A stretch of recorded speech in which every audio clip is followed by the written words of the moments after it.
Sa laing balita na rescue sa mga otoridad kining mga Chinese nationals nga gikatahong gibugaw. Samtang ang hotel and restaurant diin na rescue ang 30 ka mga babaeng giingog na lambigit sa prostitusyon hitsas sa business permit. Si Luan Mirundina sa exclusive report.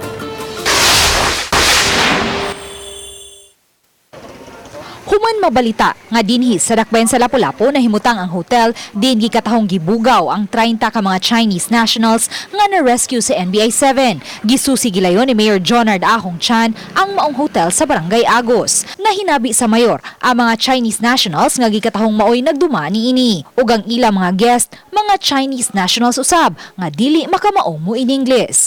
Human sa hamubong panag-istorya, pinaagi sa usa ka interpreter gisusi usab sa mayor ang mga permit sa naasoy hotel. In terms of doing the permit, no, sa kumpleto sila in order tanan ang ilahang permiso, ang ato lang na sa NBI nga side, napamna, pending mamana nila, so ato lang paabuton kung unsay resulta sa ilang investigasyon.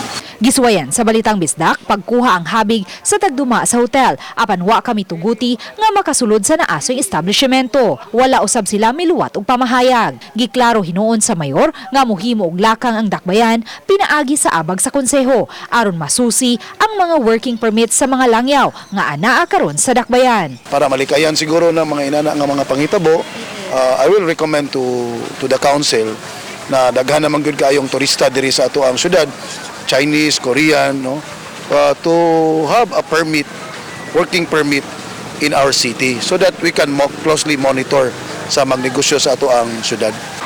Base sa dato sa Tourist Police, ang mga Chinese nationals ang ikaduha sa labing daghang mga turista nga magduawan dinhi sa dakbayan sa Lapu-Lapu karon lang tuiga. Uban ni Renante Quiñones, Luan Mirundina, Balitang Bisdak.